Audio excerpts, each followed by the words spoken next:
Está no ar mais um episódio do podcast Na Cadeira dos Incomparáveis.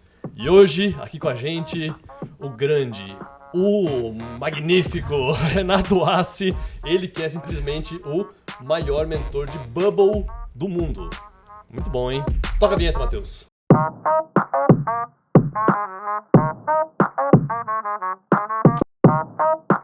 Show de bola, seja muito bem-vindo, Renato. Robinho, o que a gente pode falar desse cara aí? Rapaz, ele simplesmente ganhou foi nomeado, né, a grande referência em Bubble no mundo. Olha só. E ele vai falar aqui, Leonardo, sobre aquilo que assusta, diz ele, os programadores por aí.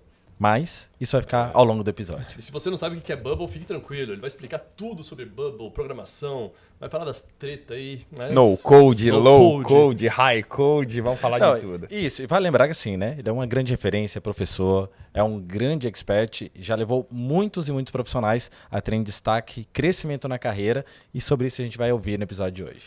Muito bem, Renato. Seja muito bem-vindo. Muito obrigado pela presença. Valeu, obrigado pelo convite, galera. É uma honra ter você aqui na Cadeira dos Incomparáveis. E eu quero começar com você contando sua história. Quem é você? Conta aí, cara. De onde que você veio? Por que é... Qual é essa onda aí de no-code? Manda aí.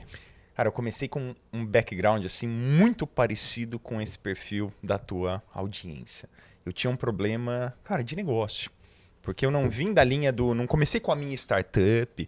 Cara, eu trabalhei mais de uma década aqui do ladinho, aqui pertinho, numa fábrica de barcos, né? Comecei lá como designer, cara. Eu fazia anúncio em Photoshop para revista, assim. Comecei lá com 17 anos, pouquinho antes da faculdade. E aí lá dentro fui crescendo, sempre na linha comercial, vendas, marketing. E aí ali por 2013 para 2014 mais ou menos, cara, a gente já estava situado entre uma das maiores fábricas de barco da América Latina.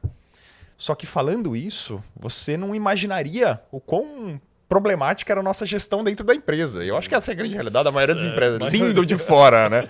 Olha de dentro, meu Deus do céu, Deus nos acuda, né? Cara, só para vocês terem ideia, assim, né? Eu acho que aqui muita gente vai se relacionar com o que eu vou dizer. Imagina um diretor de vendas, esse era o meu cargo na época, que não quer fazer upsell, não quer fazer cross-sell. Tipo assim, a gente vendia o barco. Beleza, vendia o barco lá, 180 mil reais, barco azul, show de bola. Aí chegava meu vendedor e falava, ô Renato, o cliente ligou, ele quer adicionar uma âncora no barco. 500 pila custava a âncora. Eu falava, gente do céu, que pesadelo. Por que pesadelo? Porque para incluir uma âncora de 500 pila naquele contrato, cara, eu precisava atualizar o contrato, precisava atualizar a ordem de produção para descer para produção, precisava atualizar a planilha do financeiro, precisava atualizar a planilha da direção, eu precisava atualizar uns 10 documentos, tudo no Google Drive, informações totalmente perdidas. Para não ganhar nada. Cara, e Deus me livre, se eu tô atualizando a 5ª planilha, me toca o telefone, eu me distraio, me perco onde eu tava, você não sabe quantas vezes a gente foi lá, cobrou um cliente, mandou o contrato atualizado e não foi pra ordem de produção, por exemplo, aquela âncora. Aí o barco chega, cadê minha âncora? Meu barco está à deriva. Cara, problemas operacionais que a gente conhece de toda empresa, entendeu? E, pô, a gente vai vendo aquilo. E olha que loucura, né? Pensa, cara, que uma pessoa no meu cargo, diretor de vendas e marketing, pô, deveria estar muito mais preocupado em, cara, como que eu pego esse cara que comprou um barco aqui de 180 mil e enfio mais 50 mil em acessório nele? Vamos vender para ele kit multimídia, GPS, som, âncora, vamos vender um monte de coisa, vamos aumentar essa lucratividade. Não, cara, os problemas burocráticos e de gestão falam tão alto dentro de uma empresa que a minha cabeça estava pro outro lado, cara. Como que eu dificulto pro cliente adicionar coisas? Tanto é que aí a gente criou o quê, cara? Um valor mínimo para ter alteração de contrato. Ah, não, a gente só altera contrato se ele quiser comprar no mínimo R$1.000 em acessórios opcionais, para valer o meu esforço. Olha que merda, doideira, cara. Né? Então você percebe como gestão é... Totalmente de ré, né, cara? Tá ao contrário do que deveria ser. As pessoas às vezes têm a associação que a gestão é só ganho de tempo. Não é, cara. Gestão mexe no bolso diretamente por conta desses pequenos probleminhas operacionais que vão ocorrendo, sabe? E aí o que mais me tocou, assim, cara, a necessidade de automatizar aquele negócio, de criar uma gestão mais integrada, sabe? Foi um problema que eu tinha em eventos que a gente fazia. Porque se você não conhece nada de barco, eu sei que vocês conhecem de barco, vocês têm os seus barcos aqui, mas não vou entrar muito sobre isso. Cara, como que se vende barco no Brasil, né? Tem 2 eventos que se chamam boat shows, um em São Paulo e um no Rio de Janeiro. Custou uma fortuna pra estar lá, cara. A gente gastava, na época, 2014 para 15, R$500 mil pra montar o stand e estar lá presente. Aí a gente recebia ali, cara, 30, 40 mil pessoas durante esse evento. Pessoas para comprar barco. Não uma feira de exposição, uma feira de compra mesmo de barcos, sabe? E a gente recebia essas pessoas lá no stand para comprar e vender barco na hora. Cara, entravam ali, 3, 4 mil pessoas no nosso stand para fazer orçamento. Ah, quanto tá esse barco com esse motor, com essa vara de pesca, com esse GPS, quanto é que fica, beleza? Aí meu vendedor montava isso no papel para ele, montava um orçamento em papel, a gente tinha as pranchetinhas e tudo. Pegava e entregava o orçamento na mão do cliente. O cliente, obrigado. Botava no bolso e ia embora. Ô, cliente, mas me deixa teu e-mail, me deixa teu telefone. Pô, a gente quer fazer um follow-up, né, cara? E dificilmente o cliente deixava, porque os caras não aguentam mais tomar spam em caixa, né, cara? Já tinha WhatsApp na época. E a gente ia pra uma feira, gastava essa fortuna e saía de lá, cara, com 500 contatos. Se isso. Então saía muito caro gastar R$500 mil para adquirir 500 leads. R$1.000 o lead, R$1.000 olha só. por lead. Por lead. Hoje a gente fala que R$10 já é caro, né? Exatamente. Em meios digitais agora a realidade mudou, né? E aí, cara, Aí eu pensei na época, imagina se eu tivesse um aplicativo que os meus vendedores pudessem montar digitalmente aqui na hora, na palma da mão, esse orçamento do barco, para mandar direto no WhatsApp do cliente, ao invés de ficar entregando papel pro cara. Pensa não só na experiência de venda, mas no fato de que isso me obrigaria o cliente a fornecer o WhatsApp para mim. Será que isso não dá um up na quantidade de leads adquiridos, já que meu investimento já está feito aqui? E aí, cara, comecei a cotar vários softwares que faziam isso, comecei a ver CRMs que faziam isso. E na boa, assim, adquirir software padronizado é bem difícil, né? Essa é a grande realidade, cara. Não encontramos softwares ali que cabiam dentro do que a gente fazia, sabe? Porque uma indústria vendendo B2C é um modelo tão raro assim que não tinha software legal que nos atendia, sabe? E olha que a gente tentou, cara. E também era uma época que o WhatsApp era muito no começo, né? Então ainda não tinha Não tinha tantas ferramentas de automação de WhatsApp como tem hoje. Hoje você abre o Google aí, tem 250 ferramentas dessa, né? Não tinha. E aí eu já mexo no site da empresa, já mexo com WordPress, já conheço Photoshop. Olha a ousadia. Olha a ousadia, olha a ambição do menino, né? Olha a ambição do jovem. Falei, eu com certeza consigo aprender programação rapidinho e criar esse aplicativo, né, cara? Se eu não encontro nada no mercado. E lá fui eu. Chegava todo dia em casa, cara. 7, 8 da noite. Ele ficava 1 horinha, 2 por dia estudando HTML, CSS, JavaScript. Vou aprender a programar, na boa. Sou super esperto, sempre estudei bem. Cara, eu lembro que assim, passou ali um meio ano. E eu estudando mesmo, cara. Na época sem filho, assim, o cara consegue fazer muita coisa à noite, né? Cara, tinha passado um meio ano. Eu não conseguia montar um negócio basicaço, assim. Sabe, eu não conseguia montar, cara, um formulário de cadastro e login de usuário. Nada. Cara, fiz uma avaliação. Hello World, tu conseguiu? Hello World foi, porque é uma linha de código, né? Mas não passou muito disso, cara. Então eu olhei e falei, cara, nesse ritmo, acho que vai demorar 3, 4 anos pra eu conseguir fazer alguma coisa minimamente viável. Não tô afim de ficar mais 3, 4 anos nessa pegada, entendeu? Percebi que programação, cara, é um negócio muito mais avançado do que eu me lembrava lá dos anos 2000 e bolinha. Que basicamente, se você conhecia Visual Basic, pegaram o Visual Basic na época? Cara, você mexia um pouquinho de Visual Basic, você fazia muita coisa, né? Hoje em dia, se você não conhece 3, 4, 5, 6 linguagens de programação, você não faz nada. Hoje em dia é muito mais complexo do que era na época. E eu, cara, não é possível que essa seja a única forma de criar um miserável de um aplicativozinho de WhatsApp, cara. Não é possível que seja essa complexidade toda. Porque, site a gente não criava no código lá em 1995. Hoje em dia a gente usa o WordPress. Elementor. Elementor? Será que a gente não tem uma ferramenta dessa hoje para criar aplicativo, cara? E aí comecei a fuçar e, bicho, não é que tinha. Foi aí que eu descobri a tal das ferramentas no-code ou low-code. Já vou falar um pouquinho dessa diferença, né? No-code é sem código, low-code é baixo código, mas são muito similares. Só não era popularizado aquilo no Brasil. Cara, ninguém falava daquilo. Só tinha uns canal muito underground, assim, nos Estados Unidos falando. Mas, para minha surpresa, as ferramentas funcionavam, cara. Você realmente entrava lá nas ferramentas, começava a criar aplicativo. Você já via na hora o aplicativo criado.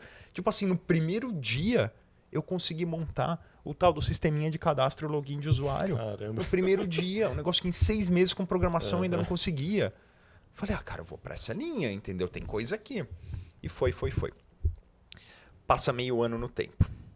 Lembre-se que, cara, era uma várzea, né? Não tinha onde aprender muito bem as ferramentas. Era ficar, sei lá, era tipo Power BI há 8 anos atrás, assim. Era um mato, surgiu em cara. 2015, né? Power BI. Então começou a ter cursos e aulas legais em 2017. É isso aí. Imagina nesse começo, cara. Era aprendendo, se ferrando, fuçando, tentando interagir com outras pessoas que também estavam. Era uma várzea. E aí, cara, em 6 meses eu elenquei a melhor das ferramentas, que foi, no caso, o Bubble, que é a que eu falo até hoje. Eu aprendi a usar Bubble, eu construí o aplicativo, lancei com os meus vendedores esse aplicativo e já tinha validado ele na minha primeira feira. E te falo, foi legal pra cacete. Funcionou? Cara, sabe quantos leads a gente adquiriu na primeira feira que a gente foi com esse aplicativo? 3 mil leads. Então a gente aumentou de 6 500 vezes leads mais. para 3 mil leads por conta, sem gastar um centavo a mais, por conta de inserir um aplicativo na mão dos meus vendedores, entendeu? O que uma realidade, uma dificuldade de negócio não muda? Né? Na verdade, assim, o que a tua visão em relação a esse problema, e isso realmente é algo muito legal do Renato, que realmente ele olha um problema e vê uma oportunidade gigante ali, né? E aqui, nitidamente, foi isso que aconteceu. Então, olha o poder da transformação digital e, principalmente, pô, Renato, mas como é que em 6 meses você criou um aplicativo que já funcionou tão bem, não sei o quê? Olha o poder de você pegar uma pessoa de negócio e ensinar esse cara a criar um software, cara. Porque ninguém tá mais antenado com a dor e com a potencial solução do que o cara de negócio, bicho. Quem é a pessoa mais qualificada para criar um software de RH fenomenal? É o RH, não é o desenvolvedor. Ele sabe das dores que ele tem, ele sabe qual é a solução que ele precisa, ele sabe da interface, do layout que ele precisa, ele sabe tudo. O que ele não sabe? Criar aplicativo. E aí pula um pouquinho no tempo, em 2019 eu saí da empresa para empreender, mas eu já tinha... Cara, esse software, esse aplicativozinho de vendas é muito engraçado, porque ele era só um aplicativo de venda. Aí começa... Não sei se vocês já tiveram experiência assim, de trabalhar com desenvolvimento dentro de uma empresa. Todo mundo começa a te pedir tudo. Sim. Tudo. Sim. É o cara do aplicativo lá. Ó. isso. Chama lá Não, o... Power BI, então, o cara compra uma meia que é um gráfico da meia. Então é assim. Vai de relatório a consertar a impressora.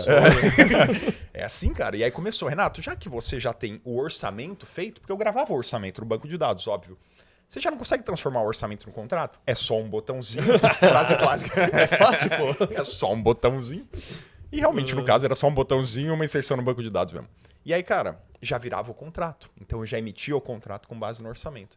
Renato, para evitar os erros e inconformidades de produção, você não consegue, já que você já gerou o contrato, já gerar a ordem de produção? São os mesmos dados com outro layout? Falei, cara, não é que eu consigo? Consegui. Renato, já que você já tem um contrato Mas lançado... tu era diretor de vendas ainda? Liderava a equipe. Era. Então tá Ainda bom. tinha minha equipe de vendedores e tudo. Não, na boa, cara. Porque, tipo, Era tranquilo. na boa, eu passava ali 30, 40 minutos por dia mexendo no aplicativo, entendeu? Dava uns 3 deploy por dia. E aí eu peguei esses dados da ordem de produção, aí joguei pro meu financeiro. E assim foi, entendeu? Tipo, virou um RP da empresa, cara. Aquele aplicativozinho de vendas virou um RP, por quê? Porque as informações de venda foram se alastrando por todos os departamentos. Até hoje, cara, eu criei isso. Vai fazer 10 anos, tem uns 8 anos mais ou menos. E até hoje funciona lá, cara. Sendo que eu saí da empresa 4 anos atrás, entendeu? Eles botaram gente interna lá pra tocar. Porque criou um RP customizado, cara. Então, sabe, pô, acertamos na veia assim. Por quê? Por conta dessa conexão. A pessoa de negócio sabendo criar um aplicativo. Em 2019 Perfeito, eu saí da empresa, fui empreender. Aí eu tava em dúvida assim, se eu abrir uma software house para começar a criar esse tipo de coisa para outras empresas, ou se eu ia mais para a linha de educação. Porque, cara, ainda em 2019 ninguém falava sobre isso. Ninguém falava de no-code no Brasil. Nos Estados Unidos já tinha aparecido algumas pessoas. Brasil, zero. Bicho, não tinha um canal. Fiz os 2 testes. Comecei a criar alguns softwares e abri um canal no YouTube. Eu gosto muito de plantar sementes, assim, especialmente quando não tem custo essas sementes, né, cara? Comecei a plantar para ver o que surgia. E surpreendentemente do canal de YouTube, cara, bombou, assim. Então comecei a falar daquilo. Muita gente falando, caramba, será que isso é realidade? Mas começando e vendo que realmente era realidade. Será que isso é possível? Cara, e assim foi crescendo. E Parece aquelas promessas milagrosas, né? Verdade. Cara, Crie seu aplicativo em um dia. Daí o cara... Parece muito. Parece muito. Esse aí vai querer enganar quem agora? Né? Até porque a minha promessa é, assim, é ser o primeiro aplicativo em 15 dias. Então não é... Mas imagina um cara lá do Raiz lendo isso. Imagina a raiva. 100% dos programadores se mordem quando ouvem isso. Porque não existe nada em 15 dias quando você fala de programação. 15 dias é para você aprender como funcionam, cara, as variáveis e tipos primitivos de dados. É tipo um negócio muito inicial ainda, sabe? E com no-code e com low-code, surpreendentemente, é possível. Na real, nas primeiras 5 horas ali de curso, o cara já aprende a criar, que eu ensino um aplicativozinho em lista de mercado, sabe? É bem bacana, assim. E aí criei o curso, porque o pessoal começou a pedir muito, e assim criamos uma escola, e aí fomos crescendo e tal, e chegamos onde estamos hoje. Pouco mais de 11 mil alunos, mais de 130 mil inscritos no YouTube, acompanhando todas as vezes. No-code e low-code já são a 16ª e 17ª tecnologia de programação mais popular do Brasil. Esse resultado veio na pesquisa salarial de programadores agora de 2023, cara. Média salarial de R$ 8.200, muito pau a pau assim com linguagens tradicionais de programação, sabe? Então foi bem legal, porque não só a gente ensinou a galera a usar isso, mas a gente criou uma carreira em cima disso, cara. E tem hoje ali muitas centenas de alunos nossos, cara, vivendo disso. Isso aí. Moveu muito o ecossistema. É muito do que acontece também dentro do ecossistema aqui da Experian. A gente ainda está habituando a falar Power Experience. Dentro da Experian que, de fato, vários profissionais que antes não tinham ideia de como crescer numa carreira como analista de dados encontram uma nova forma de surpreender mesmo. De fazer diferente, e aí com isso vem novos salários, vem novas perspectivas, vem novos cargos, inclusive funções que são criadas dessas pessoas. Por exemplo, muitos alunos nossos se tornam coordenadores de BI nas suas empresas, uma função que a empresa jamais cogitou, jamais imaginou que poderia criar, e aí é criada por conta desse know-how que esses alunos vão trazendo para dentro do mercado. E eu vi no teu discurso, Renato, eu vejo como tem um entendimento fraco, ou não sei qual é a palavra certa, mas um entendimento ruim por parte de quem é muito técnico, de ficar se aprofundando muito ali só na técnica, só no código, sem resolver o problema de negócio por trás. E você trouxe aqui uma lição realmente de que o problema de negócio, quando você resolve ele, cara, você soluciona realmente uma dor muito grande do empresário, da empresa, né? E eu vejo muita gente, cara, fazendo muitas coisas sem significado de negócio. E aí demora para evoluir, não evolui. E aí quando vê uma pessoa que entrou há pouco tempo, por exemplo, no curso, enfim, começou a trabalhar com Power BI há 3 meses, conseguindo novas oportunidades, conseguindo realmente um salário maior. A pessoa que olha assim, pô, tô há 2 anos fazendo esse negócio aqui, isso é mentira, isso é promessa fajuta, né? Por quê? Porque não está ajudando as empresas de verdade. O cara tá lá 2 anos estudando DEX, mas se ele tivesse há 30 dias estudando, quais são os problemas reais que essa empresa encara e que eu posso ajudar a solucionar? Traria muito mais retorno do que esses 2 anos. A gente disse que tem muito criador de relatório hoje, mas pouco solucionador de problema. Isso aí eu imagino que seja comum também para outras áreas. A programação também deve ter isso, né, cara? Criação de aplicativo, cara, é isso na veia. Vamos combinar uma coisa? Só me explica melhor antes. O que é o low-code, no-code e onde é que o Bubble, Power BI se encaixa nessa história? Cara, pensa assim, ó. Quando nasceram as linguagens de programação, qual que é, teoricamente, a primeira linguagem de programação? É aquele binário, aquele 01, 01, 01. Não sei se vocês já viram aqueles cartão de ponto que aí você batia para passar corrente elétrica. É assim que nasceu a programação de software, né, cara? Aí depois, isso foi evoluindo para, por exemplo, uma linguagem como Assembly. Conhece Assembly? Uhum. É tipo quase um binário, mas muito mais simples que um binário. Eles chamam de linguagem de segunda geração, um Assembly. Linguagem de máquina, né? Linguagem de máquina é esse código de máquina, é a primeira geração. Ali por 1970 e bolinha, nascem as linguagens de terceira geração, como C, como Java, que, cara, são estupidamente mais fáceis do que Assembly. São abstrações de linguagens muito mais rústicas. Depois nascem as linguagens de quarta geração, como o Python. Vocês já programaram em Python alguma vez? Não, eu sabia que era Python. Achei que a pergunta seria... Python. Então, o Robinho que já programou em Python, vem cá, concorda comigo que Python é muito mais parecido com falar inglês do que com Assembly, por exemplo? Falando inglês ali, exato. Exato, então são abstrações que eles vão criando. Quais são as tecnologias de quinta geração que surgiram após o Python, por exemplo? low code e no code, que são os pontos máximos de abstração. A cada nova geração de tecnologias de programação vai ficando mais fácil, vai ficando mais abstrato. Porque, convenhamos, para escrever um Hello World na tela, não faz muito mais sentido você digitar assim em JavaScript, alerta Hello World, pum, apareceu um Hello World. Em Assembly, você precisa de 19 linhas de código para escrever um Hello World. Agora, você quer resolver um problema de negócio. Faz sentido para você escrever 19 linhas de código? Ou você prefere escrever uma linha de código? Ou você prefere nem precisar escrever linha de código? Vai para no code, arrasta um textinho, Hello World e pronto. Drag and drop. Exato. E a cada nova tecnologia, a cada nova geração de tecnologias de programação que aparece, vem muito coisa pronta lá de trás, entendeu? Então, assim, por que é tão rápido a gente criar um sisteminha de cadastro e login de usuário com no code? Porque, cara, excelentes programadores já criaram todo o sistema de criptografia que está por trás daquilo. E, por sinal, criaram em JavaScript. Entendeu? As ferramentas no-code e low-code são baseadas no código. Mas ali, a cada camada de abstração vai ficando mais fácil, porque a gente não fica precisando reinventar a roda. Em que eu agregaria valor lá na minha empresa se eu passasse meio ano criando um sistema de criptografia para um cadastro login de usuário? Bicho, só o que eu preciso é cadastrar. Alguém que cuide dessa criptografia para mim. Não é isso que agrega valor ao meu negócio, entendeu? Então é isso. High code são todas as linguagens de programação tradicionais que a gente viu desde Código sempre. Código. Embora, cara, há quem diga que não dá nem para chamar Python de high code, entendeu? Já chamam de low code. Mas é um cenário meio assim.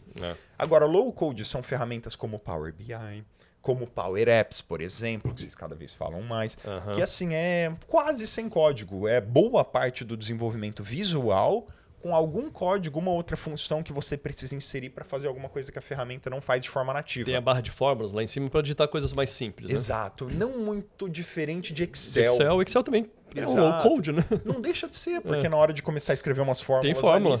Ali, segue uma lógica, né? O pessoal que ouve isso dá risada fala, pô, mas como que... Cara, aquilo é uma fórmula lógica, aquilo é muito parecido com low code mesmo, entende? E aí o no code é quando você consegue fazer o aplicativo completo do zero ao fim, sem necessidade realmente de inserir código ali, né? Então, só arrastando caixinha. Só arrastando caixinha, todas as funções nativas já existem na própria plataforma. Quais são as vantagens no code e low code? Cara, principalmente velocidade de criação, velocidade de aprendizado, velocidade de manutenção. Então você cria muito mais rápido, porque já tem muita coisa pronta. Novamente, o exemplo do cadastro login de usuário. Bicho, eu arrasto 2 campinhos, um peço e-mail, um eu peço senha, arrasto um botão, o que você quer que essa ação faça? Cadastrar o usuário com esse e-mail, com essa senha. Tá pronto. Não tem que me preocupar com criptografia, com nada disso, com troca de credencial. E então é isso, é a evolução da tecnologia de programação. Um cara com boa lógica e tendo um problema de negócio, o cara está bem, né? Olha, o filtro que eu faço é assim, ó.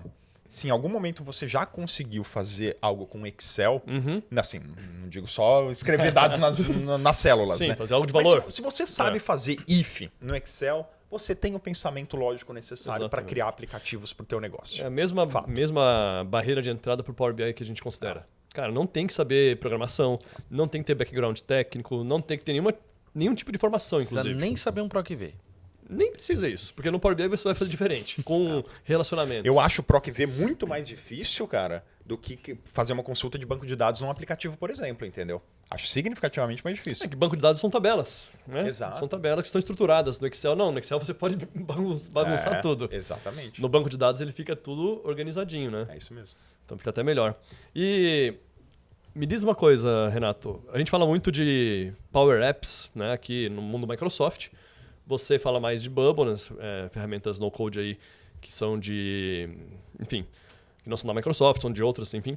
E eu queria saber a diferença, cara, entre Bubble e Power Apps para nossa audiência que já está mais acostumada com Power Apps. Tá. Um erro comum aí do pessoal é achar que tem uma melhor e uma pior. Não existe. São ferramentas com objetivos completamente diferentes. Isso precisa estar muito claro. Então, assim, ó, motivos pelo qual as pessoas entram nesse mundo do desenvolvimento de aplicativos. Motivo número 1. Você quer criar um aplicativo para si próprio. Porque você quer criar uma startup. E o startupeiro, ele se ferra nisso. É impressionante. Ele tenta achar um sócio programador e não acha. Porque todos os bons programadores estão contratados e ganhando muito bem, né? Ninguém vai querer pedir demissão para ir trabalhar com um cara em cima de uma promessa de criar uma startup que daqui a um ano pode ou não estar lucrando. Então não existe essa coisa do sócio programador. Ela é muito difícil. Ele percebe que programação não é para ele. Então ele embarca em no-code e low-code porque ele arregaça as mangas e fala, cara, eu mesmo vou fazer. Esse é o cenário número 1. Para esse cara, é muito importante ter uma ferramenta que permita a ele criar um SaaS, que a gente chama, né, que é Software as a Service, ou para criar a startup dele.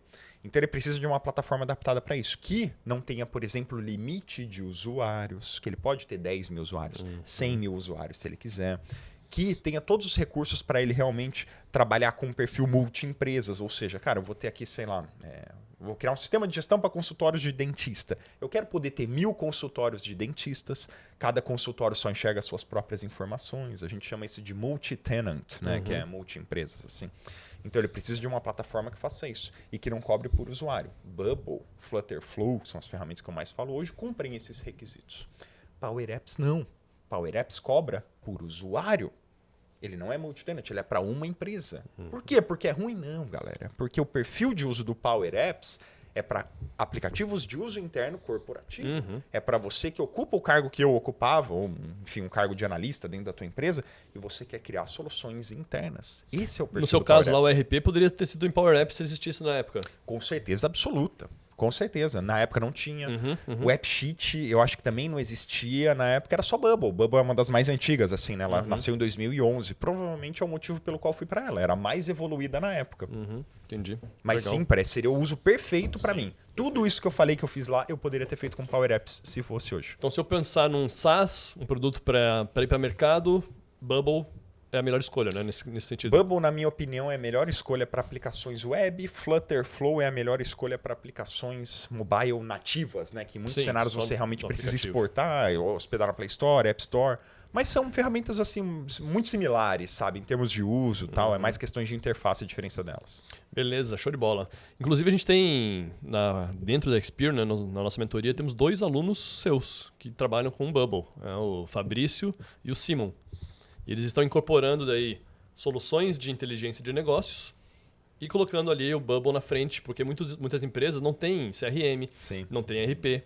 E aí, cara, em vez de eu trabalhar com planilhas bagunçadas, deixa eu dar um passo atrás. Então, vamos deixar o BI para depois e vamos criar um aplicativo aqui para você? Vamos criar um sistema, um RP? E aí a galera tá usando isso, cara. Muito legal. Que acaba existindo uma grande dificuldade quando se vai para a construção de dashboards, é que justamente os dados não estão estruturados. E aí quando se vai ter essa conversa dentro da empresa, por que não estão estruturados? Porque cada departamento pensa numa forma de fazer o seu controle.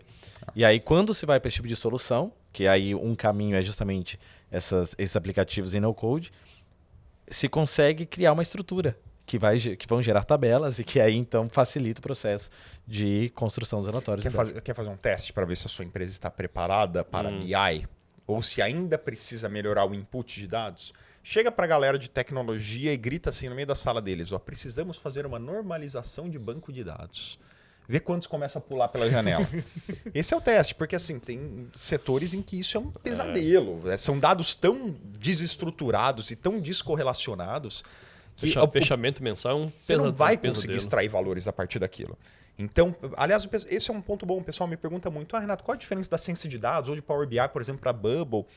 Entenda que Bubble, ou Power Apps no caso, né? Quando você cria aplicações, é exatamente para você trabalhar o quê? Na interface de usuário, onde ele vai imputar os dados e estruturar o banco de dados para que depois você use o BI para conseguir analisar e extrair aqueles dados da forma mais intuitiva, da forma mais inteligente possível. Mais ou menos assim que vocês enxergam também, né? Perfeito. Eu vejo que o RP, ou o Bubble, no caso, um aplicativo, está mais voltado ao processo, ali a parte de controle realmente dos processos, da gestão. E BI na análise, para tomada de decisão. Porque, querendo ou não, o aplicativo pode ou não pode ter, né, relatórios nele. E geralmente os relatórios que tem no aplicativo, no RP, não são suficientes para você tomar decisões mais avançadas, né? Então aí entra o BI por cima, né, dos dados que estão lá no banco de dados. Exato. E tem APIs, né, no Bubble que a gente pode puxar. Se eu tenho um aplicativo em Bubble, o Power BI conecta através de APIs nele lá, busca o dado e você pode montar o dashboard que quiser. Esse é um dos grandes motivos pelo qual eu vejo que no-code e low-code cresceram tanto na última década. APIs. Que as APIs, elas criaram um corpo tão grande. Primeiro que, assim, elas foram efetivamente padronizadas, né? Hoje, quando você fala de REST API, é um padrão tão bem aceito que todo mundo usa REST APIs. Então, você consegue integrar qualquer coisa a qualquer coisa. E isso é fantástico, sabe? Toda vez o pessoal vem assim nos comentários do meu canal do YouTube, por exemplo: Renato, consigo integrar com a XYZ?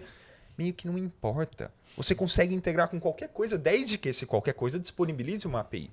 Bubble disponibiliza API, Power BI disponibiliza API, Power Apps disponibiliza API, Excel disponibiliza API desde que no SharePoint, Google Planilhas disponibiliza API. Então você consegue brincar com tudo isso. Eu consigo API dos Correios, eu consigo API da OpenAI para integrar uma inteligência artificial no meio do caminho. Então tudo isso, hoje o limite é a tua imaginação. Porque todos esses softwares conseguem se interconectar, né? Por causa das APIs. É isso aí. E sem contar os outros softwares que auxiliam ainda nos processos de integração, que fica ainda mais fácil, né? Ô Renato, você vê muitos alunos seus criando empresas novas. De onde que vem as ideias? Como é que eles criam um aplicativo? Qual que é o grande objetivo? Vou aprender. Qual é o teu público-alvo? Vou querer virar aluno do Renato para quê?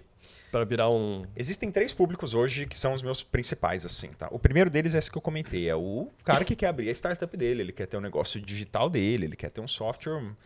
Eu acho que é muito mais ligado, assim, à parte de criar uma renda passiva. Esse cara, sabe? Ele quer criar um negócio digital que tá lá monetizado e rendendo dinheiro, independente dele estar trabalhando em cima daquilo. Porque realmente SaaS, que é software como serviço, na minha opinião, é o melhor negócio do mundo, né? Você disponibiliza, cobra uma assinatura e a pessoa tá usando algo que independe de você. Então eu tenho vários SaaS. E é um negócio que, assim, se pinga uma venda... Os que eu mais recebo são os que eu vendo lá fora só. Que eu vendo em dólar. Então imagina que são 3 horas da madrugada, cai uma venda. O cara no mesmo momento ele já recebe login, senha, começa a usar. Tanto faz se eu tô acordado. Claro que você precisa ter uma equipe de suporte para dar, etc e tal. Mas assim, SaaS, ele independe de você, ele independe da tua produção de conteúdo, funciona por conta própria. Então esse é o sonho do startupeiro que encarou as dificuldades que eu comentei, não achou sócio programador, não achou que programação era o caminho dele, ele partiu para no-code, low-code. Esse é o público 1. O segundo público é o que quer... Não necessariamente ele tem uma ideia, mas ele quer desenvolver softwares para quem tem as ideias.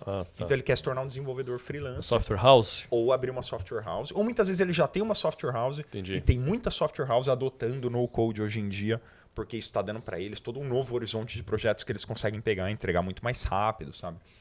Então esse cara que ele quer desenvolver projetos. Claro que não é tão escalável, não tem a recorrência... Mas, putz, é a maçã mais baixa da macieira, sim, sabe? É o fruto mais baixo. Você vai lá, cobra 30, 40, 50 mil reais num projeto, trabalha ali 2, 3 meses, entrega e pronto. Tá o que você chama de agência também é isso? Agência de desenvolvimento / software house. Inclusive, para quem não sabe, o meu irmão que está aqui atrás do Robinho, tem uma agência, vem aqui, Pedro, vem aqui, aparece aqui, ó. Aparece aqui, ó. Tem uma agência, né, de desenvolvimento Bubble, ó. E ele que desenvolve alguns aplicativos aqui pra gente, inclusive. Ele é seu aluno também, né, Renato? Com certeza. Todo mundo é seu aluno, né, de Bubble, acho, no mundo. Se Enfim. usa Bubble é meu aluno. É, teu aluno. E ele tem... Agora o Pedro tá com uma agência, né, Pedro? Isso aí. Então tá, segundo público. Segundo público, exatamente. E aí o terceiro público é o mesmo público de vocês, que é o público, de alguma forma... Ele quer criar alguma solução interna para a empresa dele e ele busca reconhecimento, ele busca ser promovido, ele busca agilizar processos internos, aí todas as dores que vocês já conhecem de cor e salteado. Então são esses 3 públicos que buscam hoje criar software.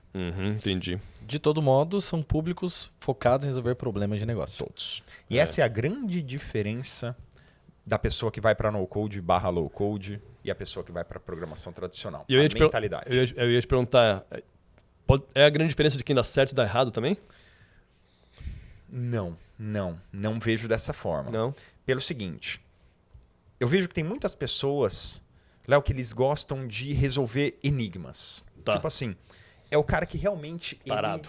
ele é tarado em conseguir aumentar a quantidade de threads num navegador para executar um processo. Não, porque 1,5 segundo é inaceitável. Eu preciso fazer em 0,5 segundos. Como que eu vou fazer isso? Não deixa de ser um problema. Você entende? Tem mercado. É um problema que eu tenho literalmente zero tesão em resolver. Zero. Zero. Sim. E não acho que é um mérito ou um demérito, cara. Eu não meu gosto. estilo. Não, até porque existem situações de negócio que 0,5 segundo Exato. faz uma diferença gigantesca de milhões. Então, É o cara vai que existir precisa, ali. Entendi. É o cara que trabalha no Nubank e ele precisa, por exemplo, refatorar uma parte do código do Nubank para atender uma nova norma de segurança que surgiu na Europa. Puta, que coisa chata. Mas precisa de gente para resolver. E tem gente que pira em resolver isso. Então, assim, é muito tradicional que você veja muitos desenvolvedores, cara, muito focados no trabalho deles, de fone de ouvido, focadaços, assim, porque eles curtem, eles piram no enigma. Eles curtem realmente resolver aquele problema técnico, entendeu? escrever código. E tá tudo bem com isso. Inclusive ganham muito bem com isso. Hoje você tem... Cara, eu conheço desenvolvedor brasileiro aqui, trabalhando para empresas nos Estados Unidos, que se você for multiplicar o que ele ganha em dólar por real, é loucura. Você vai querer largar tudo isso aqui falando, eu quero fazer o que ele faz. É impressionante. Então, ele segue o caminho dele. Não é esse cara. Esse cara é o cara que odeia no-code e low-code. Porque para ele é inaceitável. E se ele me ouve aqui falando, porque eu quero fazer o login em cadastro de usuário, tanto faz o que tá por trás, ele cai morto. Ele quer me matar, ele fala que eu sou um irresponsável, um maluco. Porque para ele aquilo é muito inaceitável, entende? Para mim, realmente eu confio que excelentes pessoas cuidaram desses requisitos técnicos para que eu possa resolver um problema de negócio. Sim. Então, por isso que eu te falo, Léo, não é muito necessário. Sabe o que eu acho que dá errado e dá certo? O cara se desentender nesse meio do caminho. Se ele é um cara de negócios e for para programação tradicional, reduz consideravelmente a chance dele dar certo, na minha opinião. Porque tudo vai ser muito lento, cara. Ele recebe um feedback de um usuário, ele precisa criar um novo recurso. Eu quero integrar a OpenAI no meu aplicativo porque vai ser um feature novo do meu software. Cara, vai pro código, ele vai demorar 2-3 meses para fazer aquilo. Então, 2-3 meses para obter um feedback do usuário para ver se funcionou ou não funcionou, entendeu? E tem um outro caminho. O cara que ele é de técnico e vai para no-code, low-code, ele vai ficar pistola, porque no-code, low-code não é para ficar fazendo microgerenciamento de tarefas, entendeu? Ele é para resolver problemas de negócio. Então, nesse sentido, sim. Eu acho que desde que essa pessoa vá para a ferramenta ou para a linha que atinge o objetivo que ele gosta, não tem certo, não tem errado, é o que ele gosta, é o que ele curte fazer, aí vai dar certo. E o que rola de treta aí, então, nos canais do YouTube em relação... Muito nessa linha, cara. Muito nessa linha. Tem muita comparação, né, cara? Tem muito esse negócio de achar que o que é mais recente não vai ser suficiente. A galera que é mais old school, mais raiz, o que elas falam do Bubble? Ou até mesmo uma ideia de que não é seguro, de que isso... Tem todos os pré-conceitos que você imagina. Mas é parte muito da linha de programadores mais tradicionais, raiz, metendo o pau em no-code e low-code por conta de, cara, vai falar que não é seguro, vai falar que quem usa é irresponsável porque não sabe o que está por debaixo daquele código. Mas eu tô sempre cutucando, né? Sim. Eu tô sempre lá incomodando porque assim, cara... Eu acho muito massa que tô... porque, cara... Não, abaixo não, é? Não. Vai o programador e fala mal de no-code e low-code. Aí, a primeira coisa que eu faço é o quê? Ir ver o site dele. E o site dele é criado em WordPress. Entende a hipocrisia da coisa? Aí, se você for questionar a pessoa, o que ele vai falar? Mas eu não iria criar meu site no código puro. Qual que é o sentido de eu ir lá ficar digitando HTML e CSS para criar um site? Exatamente o que eu tô falando. Esse é o resumo do nosso podcast aqui, entendeu?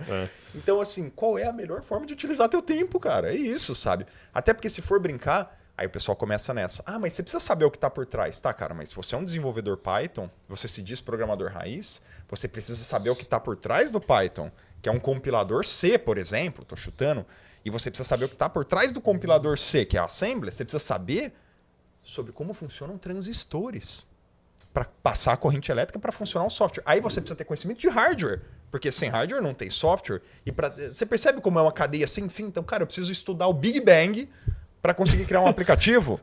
Não faz sentido, entende? Então, esse é o motivo da treta, assim. E para mim, essa treta é muito engraçado. Essa diferença de mentalidade ficou muito clara num episódio que surgiu do Primo Rico. Primo Rico estava num podcast do Flow, e aí perguntaram assim, o Primo Rico ele estava lançando um curso de programação na época. E aí perguntaram pro Primo Rico, o que você faria hoje se você tivesse 18 anos e quisesse começar a ganhar dinheiro? Resposta dele, cara, eu estudaria programação. Porque eu começaria a estudar programação por conta, um outro curso, não sei o quê. Em uns 6 meses ali, eu tenho certeza que eu já estaria fazendo uns 5 mil reais por mês. Cara, a comunidade de programadores na internet caiu tanto de pau no Primo Rico. Mas tanto, cara. Massacraram ele. Era um absurdo ele falar que em 6 meses conseguiria estar ganhando 5 mil reais como programador. No mínimo, 1 ano e meio. No mínimo, 2 anos. No mínimo, 3 anos. Eu faço faculdade há 5 e ainda não ganho isso. Começou a galera a massacrar. Enquanto isso, na minha comunidade, com os meus alunos ali no Itaú Pedro, era muito engraçado como era o exato oposto. Começaram a surgir posts assim... Eu tô há 4 meses, eu já ganho 5 mil reais. O outro, eu tô há 2 meses e meio, eu faço quase isso. Você percebe a diferença de mentalidade? Buscando agregar complexidade. Não, é muito difícil. Não, é uma vida para masterizar isso. Enquanto o outro não vê mérito ou glamour nenhum nessa coisa de, cara, uma vida para masterizar isso. Mas sim, realmente, cara, eu consigo trazer esse resultado muito rápido. Quanto mais rápido, para mim, é melhor, entendeu? Então ali ficou muito clara essa diferença de mentalidade. É muito doido isso, né, cara? A gente sofre a mesma coisa aqui com esse preconceito, né? E com esse julgamento de quem ainda não atingiu aqueles objetivos que desejavam e vem pessoas que conseguem mais rápido do que ela. Aí, cara, acontece a mesma coisa aqui. A gente tem profissionais que na nossa mentoria, teve lá no palco falando que em 3 meses da mentoria, conquistou 1 ano de salário já com o projeto. E aí o cara faturou mais de 100 mil reais em 3 meses. Aí o que rola de gente falando assim, agora vai chegar final de semana, você vai receber um monte de propaganda fajuta, de promessa fajuta aí, de mentores falando que vão ganhar 100 mil reais em 3 meses, é uma mentira.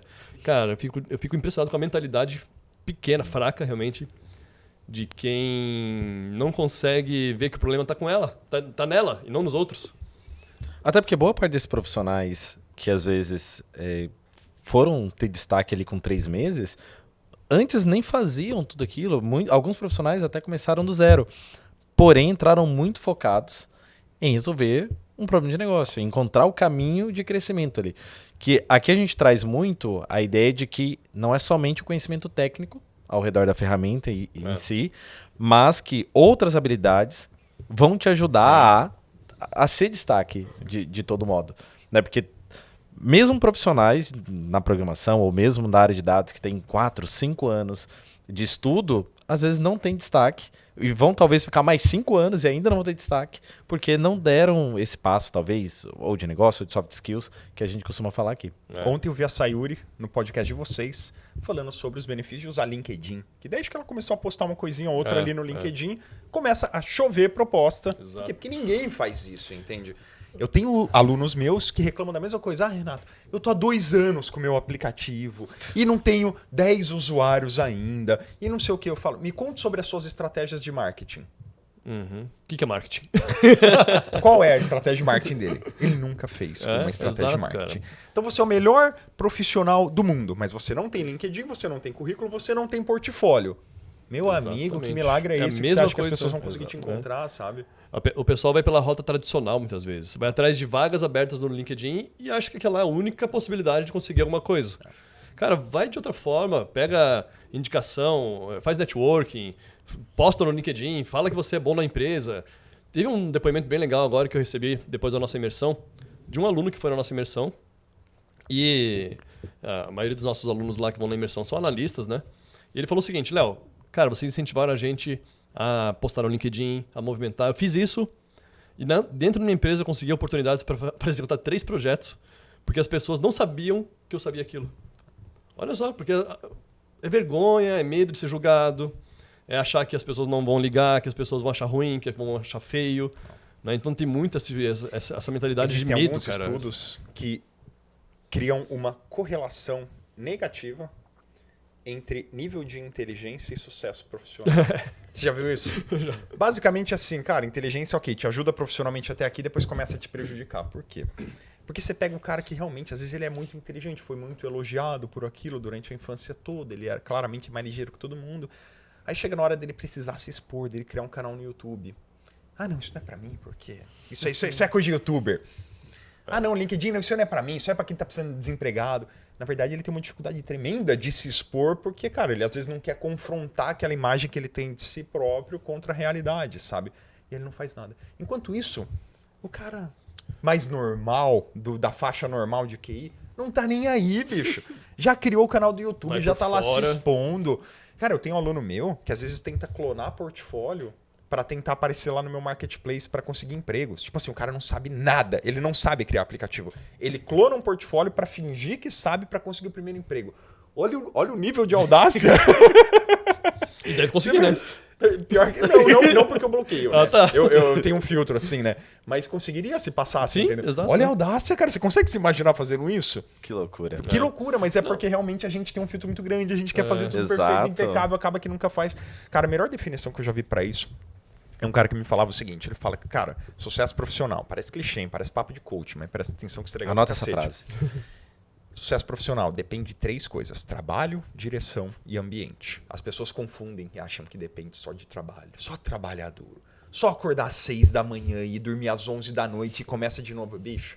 Você pode chegar 7 da manhã, vai pro quintal da tua casa, começa a cavar um buraco. E você vai ficar cavando um buraco até às 11 horas da noite. Você vai chegar suado, acabado, quebrado, com uma sensação de dever cumprido. Só que você não gerou valor para absolutamente ninguém na tua vida. Eu costumo chamar isso de trabalho burro. Trabalho burro. Então imagina pro cara que está há 3 anos fazendo um trabalho burro, aprendendo Power BI, não sei o que, tal. Só que ele não tem direcionamento, ele está fazendo aquilo de forma completamente aleatória, sem resolver problemas reais de negócio. Aí ele vê alguém que está há 3 meses e já ganha mais do que ele. Claro que o cara fica puto. Claro, ele fica pistola. É inaceitável aquilo para ele, cara. Exato. Por quê? Porque esse primeiro cara teve direção. Ele foi aprendendo já com base em resolver um problema muito específico do departamento dele. Então ele aprendeu o mínimo necessário e pum, já entregou. Cara, já entregou. Quantos chefes aí não querem alguém que de forma proativa na tua empresa chegue com uma solução pronta, uma análise de Power BI? Cara, quantas pessoas fazem isso? Ninguém faz. Se você é a pessoa que faz, você tá naquela empresa para sempre. Se você pedir demissão, eles não te deixam se demitir, cara. O problema é que a pessoa vê, como ninguém faz, também não vou fazer. Exato. Ou seja, se eu fizer, talvez eu seja julgado por algo que eu fiz fora do comum. Mas é justamente isso que vai trazer resultado. Exato. É fazer o fora do comum, é fazer além, é fazer diferente, é sair da multidão, né? Agora, vai seguir sempre o mesmo caminho. Então hoje onde tem mais vagas no LinkedIn. Então vamos onde tem mais vagas. Mas onde tem a maior concorrência também, faz diferente. Vai lá no direct do gestor, manda um direct para ele. Por que não? O máximo que vai acontecer, vai ignorar, vai falar que não. Não vai cortar ele do mercado. Não, você nunca... cara, faz uma prospecção, até eu incentivo bastante isso. Fazer prospecção ativa para conseguir vaga também. Cara, tem lá por que não faz um relatório, um dashboard fictício com as cores da empresa de uma pessoa lá que tem uma vaga disponível? A vaga do cara. Entende? Então faz diferente, né? Fazer diferente, cara, faz total diferença. Eu lembro muito uma história que meu pai me contou, cara. Putz, eu era muito moleque, assim. Eu lembro que era lá anos 2000 bolinha no máximo ali, talvez final da década de 90. Mas ele trabalhava numa multinacional chamada Promon. Não sei se vocês conhecem ainda a Promon. Já foi gigante na década de 90 no Brasil, foi reduzida e tal. E aí eles fizeram um layoff absurdo, assim, na época. Então meu pai, junto com mais uma cacetada de gente, cara, foram dispensados, né? E aí ele me contou uma história um dia de... Eu nunca lembro do meu pai desempregado, eu nunca lembro do meu pai sem trabalhar, assim, né? Ele fala, Renato, eu não fiquei um dia sem emprego na minha vida. Porque quando eu fui dispensado da Promon, todos os meus colegas ali que foram dispensados junto, cara, iam procurar emprego, deixar currículo, não sei o quê. Eu escolhi 2 empresas e para essas 2 empresas eu falei, vou trabalhar numa dessas 2. Eu montei um plano de negócios para as 2 empresas. Como que eu vou te ajudar a reestruturar o departamento XYZ? Ele trabalhava na linha de telecomunicações.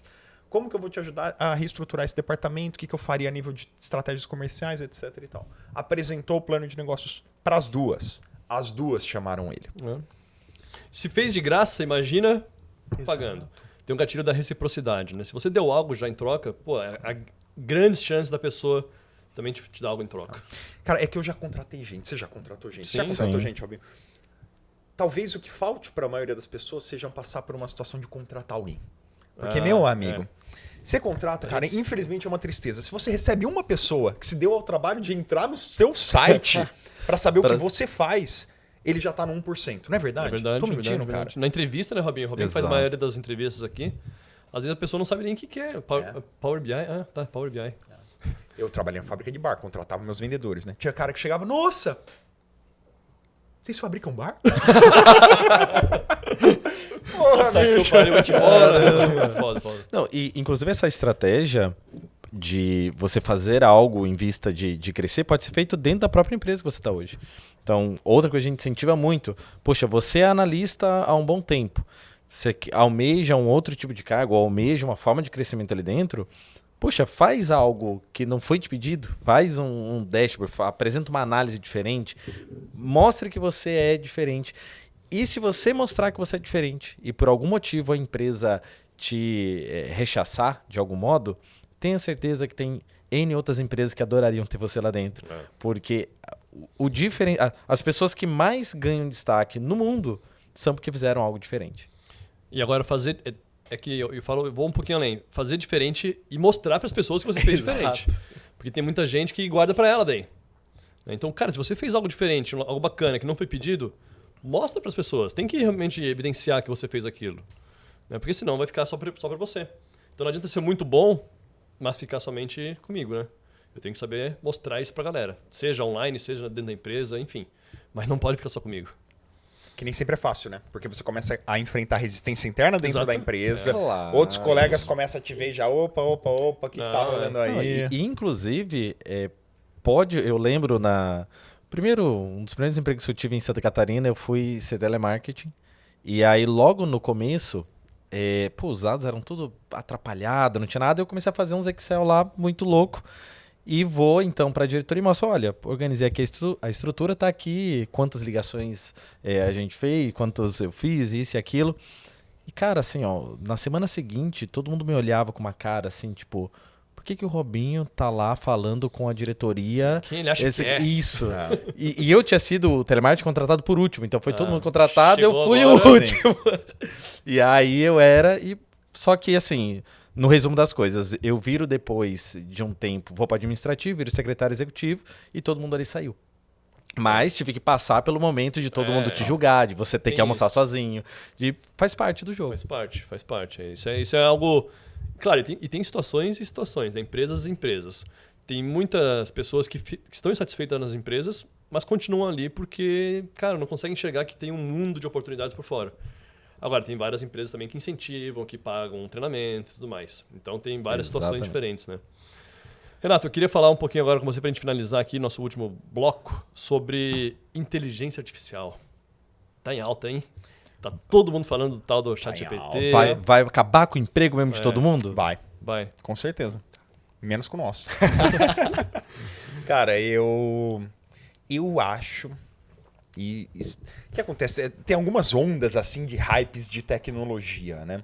Na última década, me corrijam se eu estiver errado, mas eu acho que foi blockchain. Que também não... NFT. Mesmo efeito sonoro. Bem pior, né? E agora surgiu inteligência artificial. Qual que é a diferença prática assim que eu vejo, cara, entre... blockchain no final... Virou só Bitcoin. Só Bitcoin. No final das contas, não encontraram nenhum uso muito claro para blockchain. Tentaram substituir os cartórios, nada andou. Teve até empresa de chá gelado nos Estados Unidos falando que agora estavam incorporando blockchain no produto, né? Sabe-se lá Deus como. Olha o nível do hype. Então, cara, não descobriram para nada. Ok, mas para cripto funcionou. NFT... Neymar ganhou um dinheirinho lá, né? Vendeu o NFT dele. Os artistas se deram bem, né, com o NFT. Eu tinha vídeo que eu falava, galera, NFT é uma vergonha. E a galera metia o pau em mim. Renato, você não sabe de nada. Você virou um dinossauro, Renato. Você já foi o cara que era inovador na tecnologia. Não, o cara fala que o NFT é uma coisa que é única. Não, mas é único, ninguém pode copiar. Meu Deus do céu. Todo mundo virou especialista. Então, cara, NFT, graças a Deus, passou. Inteligência artificial veio, só que a diferença, velho, é que inteligência artificial tá agregando valor pra caramba. Antes de começar o podcast, a gente tava ali falando de solução. Cara, eu pago algumas soluções de inteligência artificial para resolver problemas cotidianos meus da empresa, tá ligado? Te falei de uma delas ali, secreta, não vou falar aqui, que é muito boa, né? Não pode. Então, inteligência artificial tá vindo, mas com usabilidades práticas para tudo. Tudo pode ser melhorado com inteligência artificial, especialmente nesse meio digital, cotidiano. Pro cotidiano. Dia a dia das pessoas. E eu tô, inclusive, vários vídeos que eu tenho feito ultimamente no meu canal são para mostrar o quanto inteligência artificial em aplicativos pode te, cara, colocar num outro patamar, seja dentro de um aplicativo, num SaaS que você já tenha, ou criar aplicativos específicos para isso. Exemplo, olha a dificuldade que eu tenho hoje. Outro dia eu tô fuçando na internet e, cara, eu tô tentando, eu pessoalmente, assim, na minha empresa, eu tô tentando indexar melhor no Google a nível de blog, ultimamente, é um objetivo meu ali, né? E aí eu descobri uma ferramenta americana que pega o link do teu vídeo do YouTube, então, eu criei um vídeo de meia hora, só joga o link, ele transforma o meu vídeo em um artigo de SEO. Usamos também essa aí, a mesma. Usaram? A minha não deu certo. Não, mas porque não aceitava conteúdo só em inglês. Não. Agora tem português. Tem. Certeza? Porque eu usei faz 15 dias, Léo. Acho que foi outro, então. Não, vamos falar aqui. Vou falar em off depois. Em off eu te falo qual que é. O Matheus usa. Inclusive, esse episódio aqui vai passar por essa ferramenta que vai gerar vários... Então você já vai ver o teste. Porque eu tentei, não funcionou. Só que eu fiquei tarado por aquilo. Cara, eu preciso de uma solução pra isso, porque é muito bom, bicho. Você só manda... Cara, você não sabe o quanto pra gente, produtor de conteúdo, isso ajuda. Você só joga o teu link, ele transforma num artigo muito massa, muito otimizado pra SEO, que te ajuda muito a contextualizar o teu vídeo, sabe? Fantástico, cara. Olha o nível de soluções que a gente tá... E era tipo assim, 600 pila por mês, nem lembro. E é só o começo, alto. né, cara? Só o começo. Pô, é muito recente. Sabe uma inteligência artificial que eu tô usando? É uma extensão de Chrome, chama Scribe.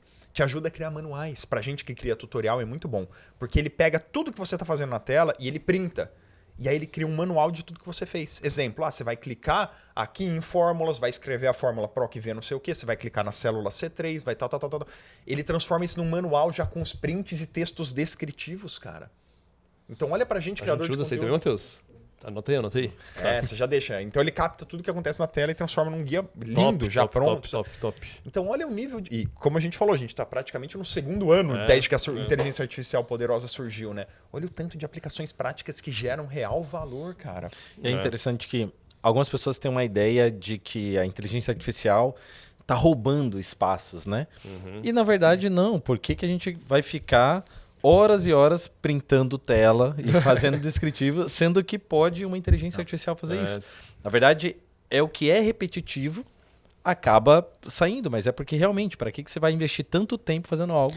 O papo se repetitivo. encaixa de novo com o que a gente falou com o no-code e low-code, que eu vejo que as pessoas encaram a inteligência artificial com duas mentalidades diferentes, né? A primeira delas é essa. Putz, mas eu vou perder meu emprego, porque se o cara faz isso, o que vai ser de mim? Que sou um criador de manuais aqui, etc e tal. Com o no-code é a mesma coisa.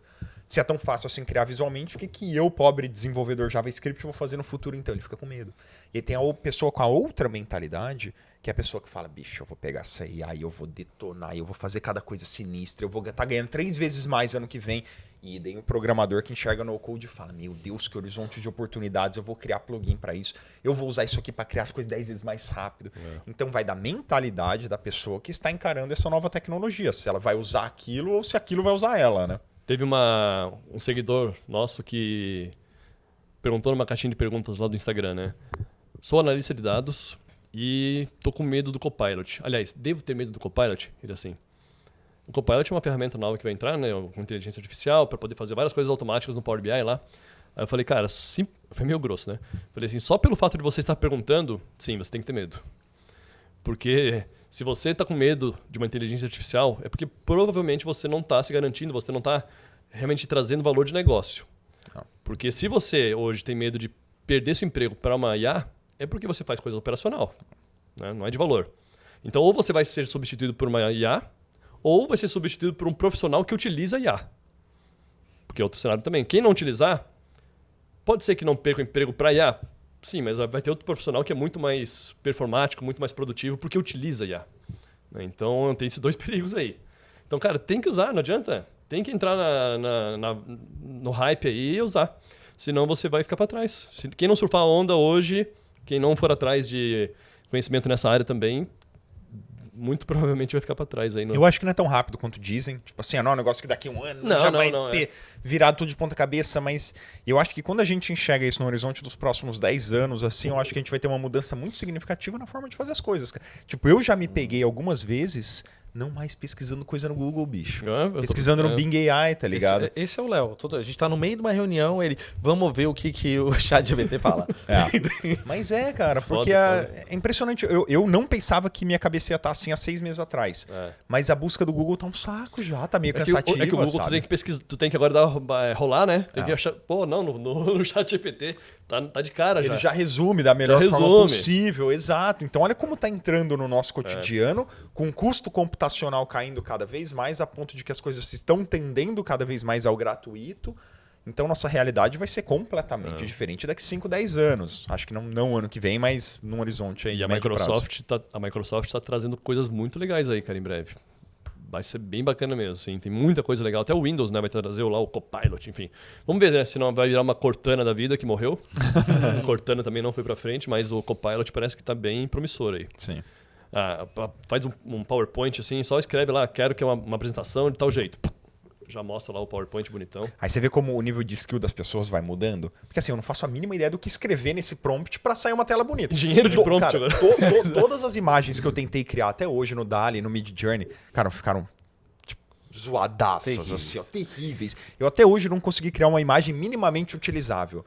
Porque o eu Matheus sei... já consegue já criar umas coisinhas Tem que ter paciência pra escrever agora. Até o Robinho falou um dia, pô, mas agora tem que detalhar bastante, né? Tem que escrever. Ray Tracing, 8K, Full HD. Pô, o cara tem que inserir 256 palavras-chave lá, o que me adianta, né? Tem que explicar. Mas o legal é quando você explica uma vez, pelo menos no chat GPT, né? Você pode reaproveitar aquela janela e ele já tá treinado com a sua inteligência, né? É muito legal, cara. Muito legal mesmo. Então é isso, cada vez Muito mais bem. a gente vai caminhando para se especializar nessas novas tecnologias que vão aparecendo, né, Isso aí. cara? E sempre procurando resolver Problema de negócio. problema de negócio. Olha aí, que episódio, hein? Que episódio sobre negócios, empreendedorismo. Misturamos aqui Power BI, Bubble. Foi muito top, hein? Top demais. Demos uma hora certinho em ponto. O Matheus tá ali já preparado para cortar a gente, porque tem um limite. Não, é que a gente tá aqui segurando, tem mais uns 4, 5 assuntos que iriam, e daí a gente, Queria, não, vamos porque tá segurando uma hora. Renato, cara, muito obrigado aí pela presença. Parabéns aí pela sua trajetória, pela sua jornada. Diz aí sua rede social aí. Bota Renato Assi no YouTube ou Bubble no YouTube que você me encontra. Fechou. Assi com 2 Fácil. S's. É isso aí. Fácil. Muito bem. Parabéns aí, cara. Sou Valeu, muito fã do obrigado. seu trabalho. Comprei, inclusive, seu curso para poder aprender, né? Olha só, mas eu acabei, né, investindo aqui no meu irmão. Ele que é fera demais, já tá fazendo vários aplicativos legais pra gente. Em breve, uma plataforma nova de cursos com Bubble. É isso aí. Ó, finalizar da seguinte forma. Vocês vão olhar lá para aquela câmera. No 3, vão falar para cima. Assim. E eu vou olhar lá e falar incomparáveis. Fechado? Fechou. Então tá. 1, 2, 3. Pra cima! Incomparáveis!